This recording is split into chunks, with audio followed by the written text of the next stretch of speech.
Hello, this is Darren Pulsipher, Chief Solution Architect of Public Sector at Intel, and welcome to Embracing Digital Transformation, where we investigate effective change leveraging people, process, and technology.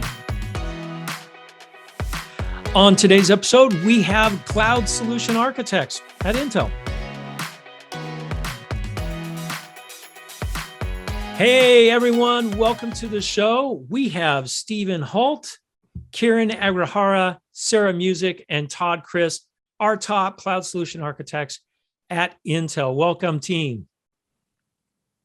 Welcome, Darren. Thank you for having us. Thank you, Darren. Yeah. This is going to be a fun episode today. I can already tell we have a lot of jokesters on the call. Some that I've worked with for 6-7 years, and others are new to working with me. So this should be an interesting day today. So first off, let's do some introductions real quick. First, I'm going to start by saying Intel has invested heavily in hiring some of the best cloud solution architects in the industry today to help our customers understand how to deal with cloud and the best way to land their workloads on cloud. Stephen Holt did a great podcast with me last year on Not All Cores Are Created Equal. You got to go listen to that. Kiran gave us a podcast just recently, last month, right, Kiran? Yep, on it was. Hey, what does a cloud solution architect do? I'm expecting Todd and Sarah to come on the podcast, do their own special soon. But let's start with introductions with Stephen. Stephen, give me a little bit of your background. Thank you, Darren. So my name is Stephen Holt. I'm a cloud solution architect for the East. I actually manage the East cloud solution architects at Intel. I specialize in databases, but I come from IBM and an assortment of startups where I've had sort of varied roles in business process analysis and sales and technical analysis and technical sales. So I'm bringing all those experiences together here at Intel and helping drive value for our customers and making sure that the CSAs that we have on the East Coast and in general all work together as a team and deliver value for the customers that we have. Great, Stephen. All right, hey, let's go over to Kiran. Kiran, give us a little bit about your background, where you came from, and why Intel. Hey, Darren, good afternoon. Thanks for having me on this. My name is Kiran Agrahara. I am a cloud solutions architect on the East Coast. Stephen is my manager. I report up to him. My experience is in the data center infrastructure, focused on data storage, virtualization. It's mostly on the infrastructure side. And in the last, I worked in the cable like Comcast and financial industry in the past. And then in the last 5-6 years, I did my stint at a bunch of startups focusing on persistent memory, software-defined storage, and whatnot. And why Intel? I'm here at Intel for the same question, right? Why Intel? There's a lot of customers asking why Intel when we are having cloud conversation. So I'm here to answer that. Why Intel? Because Intel is everywhere, and spread the message around to the end users and partners. All right, hey, thank you, Kiran. Sarah, let's go to you. Tell me a little bit about your background, why you're at Intel, why you're a cloud solution architect. Yeah, thanks, Darren. Sarah Musick, obviously one of the cloud solution architects on the team. I directly before I came to Intel, I was actually at a partner doing software work around cloud migration and optimization. And that was precipitated by some time in data analytics. So I worked for a deep learning textual analytics company before that. And what was really interesting to me was the work in data brought full circle a lot of what I did in technical sales early on, working for regional SIs in the Southeast. So it was really neat to be able to then bring the analytics side to bear on cloud migration. And, as far as coming to Intel is concerned, Intel's a great American company. And it's one with a lot of integrity that mattered to me.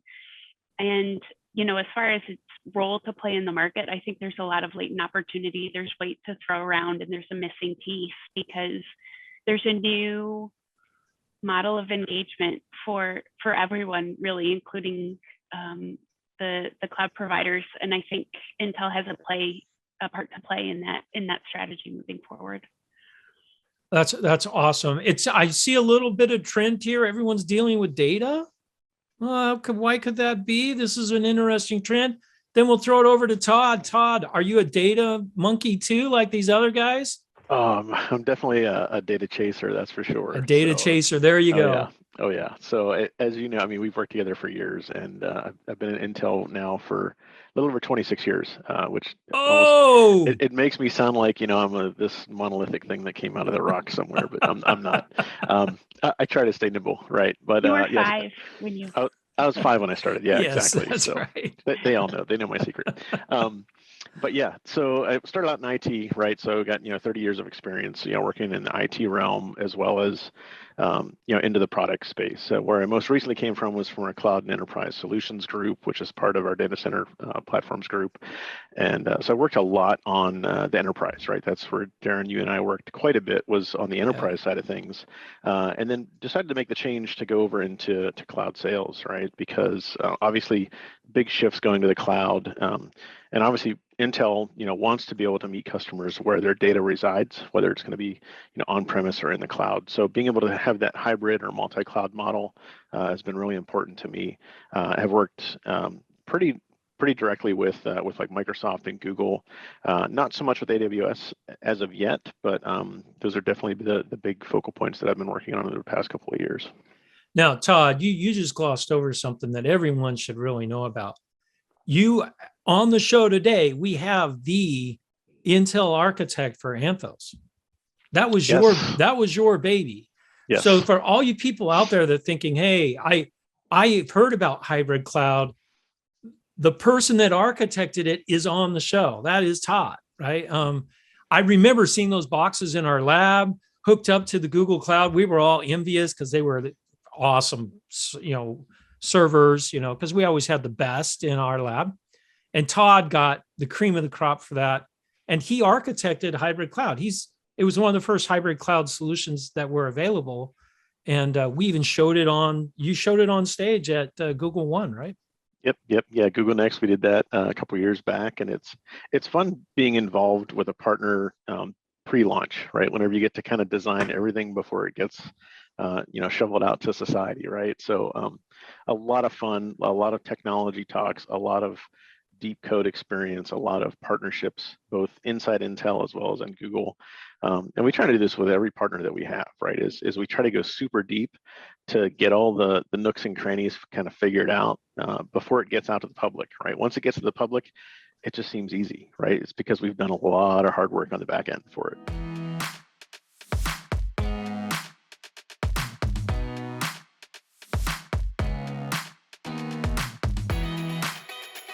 Now that brings up another point. You've now shifted from working with the partners pre-launch to now working on the other side and helping customers now adopt these technologies.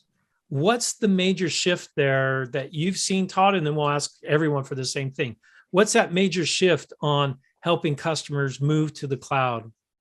Yeah, the biggest thing that I've noticed is cloud is just made to be simple, right? I mean, whenever cloud first started, it was pretty much an IaaS type play, right? Hey, we can host all these big servers in these data centers. You can host your VMs, all this fun stuff. Now you've got PaaS, SaaS solutions, all tons of stuff, right? And you don't even think about the hardware anymore, right? Whenever you go to the cloud, you swipe a card and boom, you can just start working, which is great, right? A lot of customers just really adopt that and say, hey, this is simple, this is easy. I wouldn't really say fun, but it's work, right? But it just gets them up to doing meaningful work faster and doing less of the overhead. And what we really try to help promote now is that the hardware still does matter, even though it's abstracted away so much. Intel has been with the cloud providers since their inception, right? We've been doing business for 50 plus years, and we focus in on those workloads, whether they're on-prem, off-prem. And I don't want to take everybody else's talk points as well either, right? But there's a tremendous amount of effort that we put into the cloud ecosystem that really helps build those workloads to run best on Intel. I'm glad you brought up that we were there since the inception. There's a number, it's 2 billion cores we've delivered to the cloud service providers. Over 90% of all compute in the cloud runs on Intel. Is that all? Yeah, is that all? Yeah. Way to go, Stephen. Now, all right, Stephen spoke up. So Stephen's next. So Stephen, what have you found? I mean, working at Intel, you were with systems integrators and things like that and startups. Why Intel and not just why Intel, but what's your engagement model with customers? What is your goal to help them? How do you help them? Sure. And being on that other side, and then joining Intel, I realized I didn't think about the hardware. Just like Todd just said, you don't think about the hardware. Things are easy. Customers want, fast scalability, instant on. They don't want to, provision in their data center and get licensing, spending weeks doing that. They just want the compute resources as quick as possible. I don't care what it is. Oh, hardware, that doesn't matter. Now joining Intel, it becomes obvious. We've got all this benchmarking, testing, and since I'm a database guy, I mean, low latency workloads, they work so much better on Intel hardware than any other competitor. I mean, well, I don't want to brag, but it's compelling that folks don't know how well these workloads work well on Intel hardware as opposed to other hardware. Well, and not just any Intel hardware either, right? Oh yeah, the latest, absolutely, our Ice Lake product that's out there. It's blazingly fast. The newest 3rd generation Xeon scalable processor. It's extremely fast. It has so many accelerators. The crypto acceleration that's built into it as well. I mean, I'm sure you've done a podcast just talking about all the features that's in that, but it's as soon as customers realize, oh, it's got that. Oh, I can do that. Oh, I can save so much money. I don't need as much resources as I originally planned. I mean, it sells itself at most. So is your job more of an education job, or are you actually physically helping organizations move their workloads or optimize their workloads? What does the engagement look like? Maybe we'll pass it on to Sarah. Well, it kind of depends. So, and I want to go back to something that we were talking about earlier. I mean, and in any situation, whether it be us or the CSPs, where they find the customer is going to be completely different. They may view themselves really as cloud native at that point. They may be really early in the adoption journey, and so the mechanism that we use to interact with the workloads is going to be really different. But the way I kind of look at it is, a couple of things. So first off, one of the things that I've considered in coming to Intel is what I would call the glamour curve of tech. So kind of what is the sort of viewed as the chief end. So early on, in the 60s and 70s, silicon itself was viewed as an end in itself. It was what was glamorous at the time. And then, we moved on, and then VMware came out with, vSphere in the 90s, and this notion of virtualization. And suddenly, the extent to which you could, hotel a bunch of, essentially servers, virtual servers in a machine, that was glamorous. That was the sexy thing. And then we moved on from there, and we began to tip even further toward, essentially data center as a service. And the difficulty with that, and, I'm going to mix metaphors, but with this glamour curve is that we don't get away from the baseline things that make an enterprise successful or not successful in adopting tech. So, it's like your HVAC. If your HVAC's working, you don't want to think about it. If you're thinking about your HVAC, that's not a good thing. It's not really a good thing, because you're either paying, somebody to come check it and maintain it, or something's happened. So, when we returned from vacation a couple years ago, and it was 95 degrees in North Carolina, and our HVAC had stopped working, that was a huge problem. And so there's this emphasis in the cloud provider, and I'm taking the long way around, in the CSPs of saying, oh, it doesn't matter anymore. Oh, we don't need to have that conversation. We can, we've abstracted away. We've become so, enlightened in our approach to tech that we've really gone past those conversations, which, if it's successful, can be true. But the fundamentals still, really haven't changed. And there are a lot of situations where a customer gets to the cloud and they find out a particular workload that's, business critical for them isn't working well. And so they have to go back to those fundamentals. So that brings up a really interesting point. I mean, you said, are the CSPs selling us something that doesn't really exist? I mean, because they all sell us this, hey, it's utility, it works out of the box, it's 100% reliable. And what I just heard was, hey, my critical workloads, I can't just drop into the cloud. I can't, it's just not a lift and shift. Is that what we're hearing? Kiran, what do you think? Yeah, so yes, it's not exactly a lift and shift, right? Because there's something called born in the cloud. If new applications are designed in a cloud native format, then you don't have to think much on deploying it on the cloud. And now, if you have like monolithic application which were designed to run in a data center, for example, it can be a client server technology or something. You can't just simply lift and shift it on the cloud because they're not optimized to run on a specific CPUs, underlying CPUs which are offered on the cloud service providers, right? So one has to be really careful. There are so many tools that Intel has to offer, like optimization tool or cloud optimizers or migration tools, so that the customers can run the tools beforehand, and then they figure out what percentage can be lift and shifted, what percentage needs to be modified. They can make some informed decisions before they actually do the migration. So Sarah, I'm going to go back to you on this one. You said not all critical workloads, I land them in the cloud and maybe they're not up to the SLA that I originally thought. Are you seeing this? Yeah, absolutely.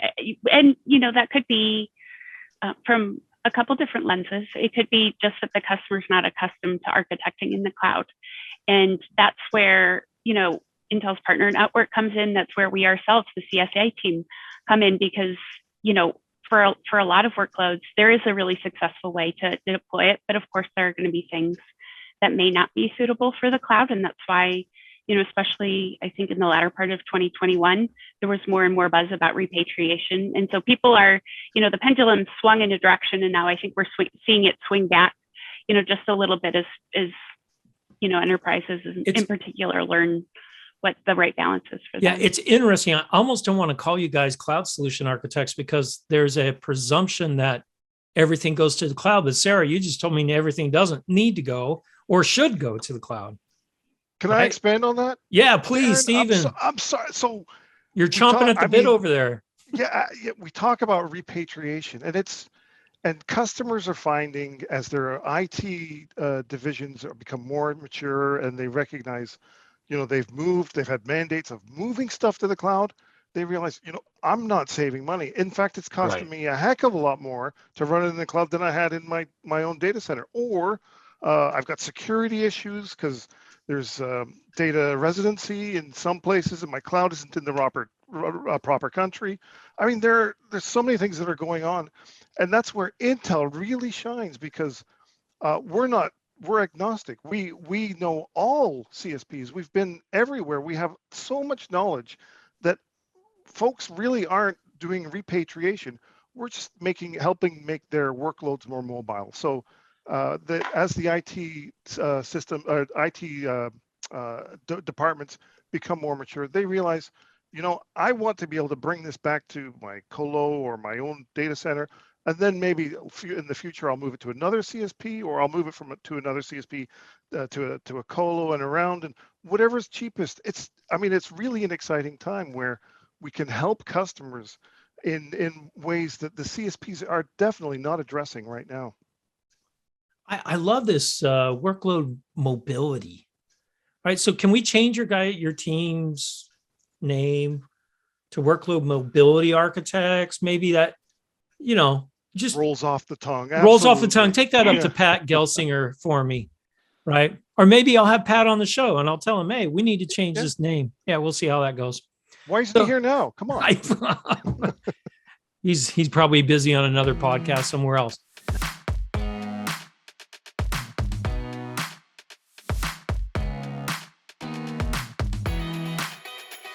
All right, Todd. So this sounds to me like you guys have a bench of people that have been involved in IT, understand workloads, understand what the different CSPs have to offer. So I get that. What about, and I know a lot of my customers and listeners to the show are concerned about data, because we all know what all the CSPs do, right? It's the Hotel California, right? I can check my data in, but getting it back out is very expensive, right? Yep, absolutely. So what tips do you have, or what's the approach of your team on data in the cloud? Yeah, I think there's multiple ways to look at it, right? I mean, we do have a very deep bench. We actually have a couple, 3 guys actually that came from IT that stood up the IT environment at Intel. So they're very, very well informed on not only the constructs of being able to set up the hybrid models, but the security, the firewalls, all those access points that we kind of take for granted, right? If you start up your Azure account or AWS account, you get your $200 credit, you're just connected out in the wild in the internet, right? Once you're behind a firewall or a DMZ, there's just layers of security that you need to get out to those services, whether you're setting up a VPN tunnel or express tunnels, things like that. So I think the first thing is the security models, the security holes, the access points that you need to be able to send your data back and forth securely, right? Because everybody wants data to be secure. And I think, like you had mentioned, right, once, the Hotel California is a great example, right, is you can put all the data in that you want, but pulling that data out is extremely costly, even in a multi-cloud scenario, right? If you're moving stuff between Azure and AWS, it doesn't really matter, right? You're still migrating that data around, and that's still slow, right? There's a ton of latency just in copying files and whatnot. Obviously, we have more speeds and feeds than ever before, right? 400 gig backbones in the data centers, things like that. But this is where we come up with that, cloud is not just a location, right? It's more of a function. And this is why if customers have terabytes or even petabytes of data on-prem and they want to move it into the cloud, there might be a cloud-like service that runs on-premise that they can get that ease of use, that functionality, because a lot of the ISVs have gotten a lot smarter. When the clouds were born, they sucked all that data, they took all those workloads, and all the OEMs and ISVs were like, hey, wait, we helped build all this stuff. And so they've gotten smarter. They have things like Dell Apex, HPE GreenLake. There's dozens of these services now that are very cloud-like in function. So customers can, and as Sarah had mentioned, that pendulum swing. Customers are saying, hey, I can still do all this on-premise now, which still qualifies as cloud because it's a function. It's not a location. I love the function, not a location. And of course, we're talking to the chief architect of Anthos from Intel on hybrid cloud. So of course, we're going to get, the hybrid story. And I've also seen some other companies like NetApp, for example, is now having a multi-cloud file system, and they're managing the movement of data for you. And they're doing it in a cost-effective way, supposedly. I mean, I don't know if it's cost-effective ever to move data out of the cloud once you put it up there. As some of our customers have learned, I think I'm just going to abandon my data in the cloud. They don't even want to touch it. Let's go around. Sarah, you again. Your background was in data analytics, right? So tell me, I mean, that's a big area, AI and analytics. How has the cloud changed our view of that? Yeah, well, so, I think Todd said something really important earlier, in that what we're really looking to do as cloud consumers, ourselves, Intel, and as, people who are helping customers, but also just as Intel itself, we are here to free people up to do the work that's most meaningful for their organization. And, obviously analytics is going to be a huge part of that in 2022. There's this huge delta between how much data people have and how much they're actually producing insights out of. So I think it's like 2 or 3% of data is used to actually produce insights for organizations. So there's this massive treasure trove, and Intel has a real part to play with that, because our our chipsets do so well in situations where you have really robust processing work that needs to be done, especially around crunching data.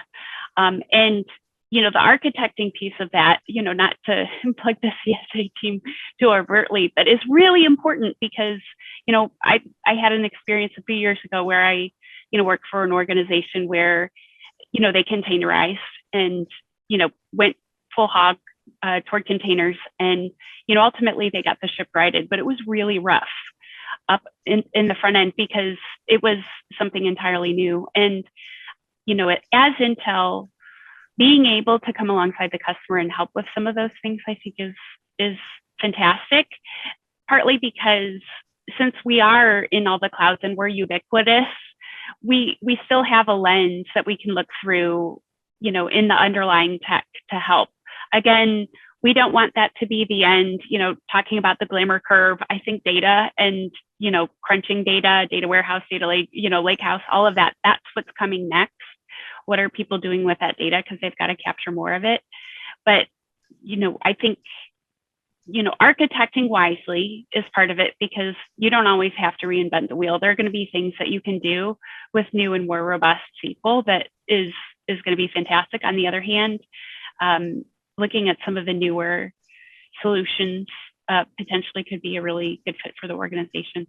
And I want to qualify too, because it all has to do with where an organization is in their journey. There are organizations that are early on because it's been such a successful company. It's an older American company that's been around for a while, and they have done a marvelous job of serving customers for a very long time. And so there's probably a lot in the way of technical debt and things like that potentially could be worked through. And that's the journey that you work through, looking at the underlying tech and then eventually taking it to a place where you have that agility.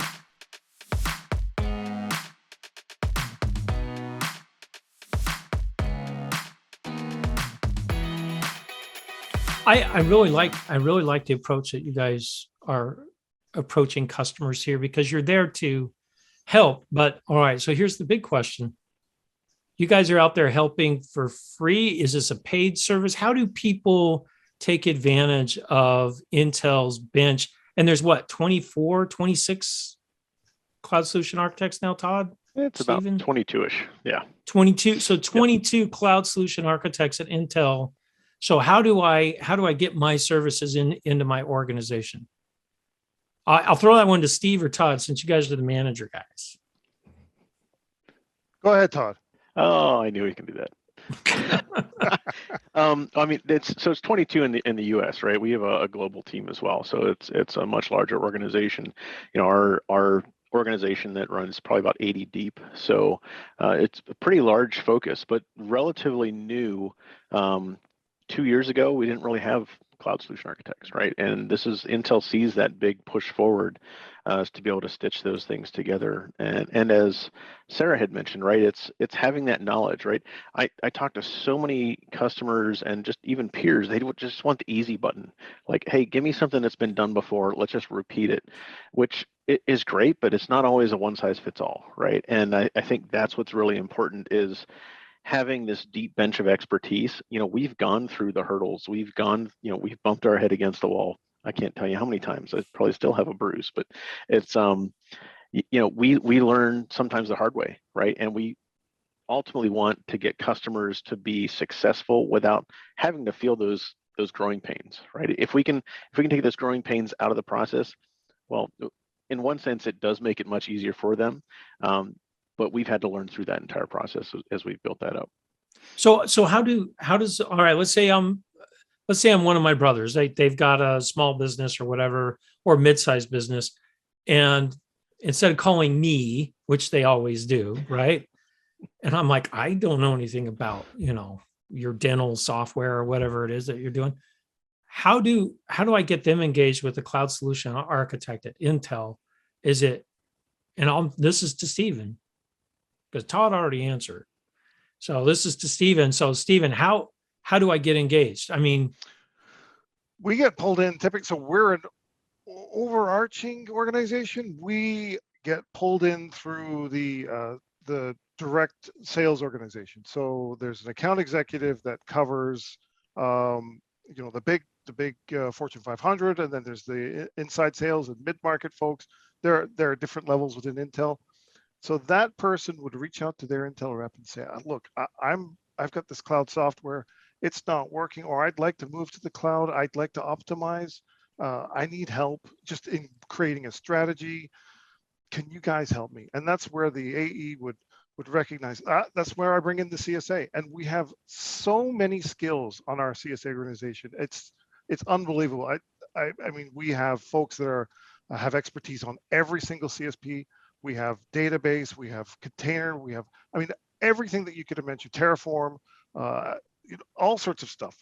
We have every piece of knowledge that you'd need, and we all work together harmoniously in most cases together to deliver solutions to customers for free. Whoa, almost like wait. Leadership planned that. It's amazing. Yeah, yes. You said for free, Stephen. I did. Okay, so sorry. I just contact my account exec at Intel or inside sales and say, I need help with my cloud migration, and Stephen shows up at my doorstep. Does it say Intel inside on your shirt? Absolutely. Well, on my back, actually, currently. But do something wonderful, right? Yes. Remotely and currently until things get straightened out, but we'll be traveling soon, I'm sure. But yes, we're there to help out. We want folks to take advantage of Intel technology in whatever CSP they land in. We don't care where they land. We just want them to take advantage of Intel technology. Okay, so that's how Intel's getting paid then is, hey, you're helping their workload run most effectively on 90% of the clouds. That is correct. Got it. All right. So it's a service that we offer to all of our end user, our customers for free. That's the key thing there. Right? Hey, this has been great, guys. Hopefully our listeners have appreciated a little bit more on what the CSA team can bring as a whole. I most definitely am having Sarah and Todd come back, probably Stephen and Kiran too, because they're always great guests on my show. But hey, thank you, team. Thank you. It's been wonderful hearing your different perspectives. Thank you, Darren. Thanks for having us. Thank you.